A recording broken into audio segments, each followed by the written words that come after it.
Polygraph test దేశవ్యాప్తంగా సంచలనం సృష్టించిన కోల్కతా ట్రైనీ డాక్టర్ హత్య కొత్త సందేహాలకు దారితీస్తోంది. RG Kar medical college hospital trainee డాక్టర్ను తాను చంపలేదని ప్రధాన నిందితుడు సంజయ్ రాయ్ సిబిఐ అధికారులకు తాజాగా నిర్వహించిన పాలిగ్రాఫ్ టెస్ట్లో చెప్పినట్టు సమాచారం. ఈ టెస్టులో నిందితుడు కొన్ని కీలక విషయాలు వెల్లడించినట్టు తెలుస్తోంది. తాను సెమినార్ హాల్కు వెళ్లేసరికే ట్రైనీ డాక్టర్ చనిపోయి ఉందని, డెడ్ బాడీ చూశాక భయంతో అక్కడి నుంచి పారిపోయానని చెప్పినట్టు తెలుస్తోంది.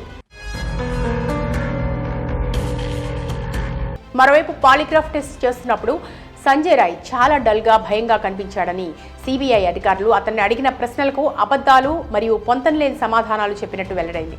క్రైమ్ సీన్లో దొరికిన ఆధారాలు చూపించి సంజయ్ని ప్రశ్నించారు. దీంతో మాట మార్చిన అతను అత్యాచారం జరిగిన సమయంలో తాను వేరే చోట ఉన్నట్టు చెప్పాడు.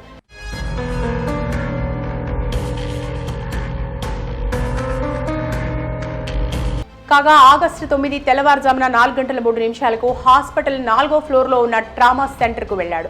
ఇది సీసీటీవీ ఫుటేజ్లో రికార్డ్ అయింది. తర్వాత 3వ ఫ్లోర్లోని సెమినార్ హాల్ కారిడార్లోనూ నిందితుడు కనిపించాడు. అప్పుడు ట్రైనీ డాక్టర్ సెమినార్ హాల్లోనే పడుకుని ఉంది. కొద్దిసేపటికే నిందితుడు బయటకు వస్తున్న దృశ్యాలు కూడా సీసీటీవీ కెమెరాలో రికార్డ్ అయ్యాయి. ఈ గ్యాప్లోనే సెమినార్ హాల్లో పడుకున్న ట్రైనీ డాక్టర్పై అత్యాచారం చేసి చంపేశాడని సిబిఐ అధికారులు ఆరోపిస్తున్నారు. అయితే పాలిగ్రాఫ్ టెస్ట్ సమయంలో సంజయ్ రాయ్ మాట్లాడుతూ ట్రైనీ డాక్టర్పై రేప్ మర్డర్ కేసులో నన్ను ఇరికిచ్చేందుకు ప్రయత్నిస్తున్నారు. నేను అమాయకుడిని. ఈ కేసుతో నాకు ఎలాంటి సంబంధమూ లేదు. ఆగస్టు 8న రాత్రి ఆర్జికర్ మెడికల్ కాలేజ్ హాస్పిటల్కు నా ఫ్రెండ్తో కలిసి వెళ్ళాను. అక్కడ నా ఫ్రెండ్ సోదరుడు అడ్మిట్ అయి ఉన్నాడు. అతని హెల్త్ గురించి ఆరా తీశాం.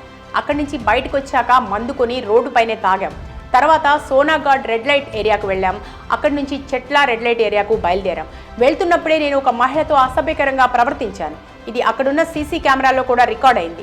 చెట్ల రెడ్ లైట్ ఏరియాకు వెళ్ళాక నా ఫ్రెండ్ ఒక అమ్మాయితో గది లోపలికి వెళ్ళాడు. నేను బయటే ఉన్నా. ఏం చేయాలో తోచక నా గర్ల్ ఫ్రెండ్కి ఫోన్ చేశా. తన న్యూడ్ పిక్స్ పంపాలని కోరితే సెండ్ చేసింది. తర్వాత ఆర్జికర్ హాస్పిటల్కి వచ్చాం. నేను లోపలికి వెళ్ళి బయటకు వచ్చేశాను. అటు నుంచి ఇంటికి వెళ్ళిపోయాను అని రాయ్ సమాధానం ఇచ్చాడు.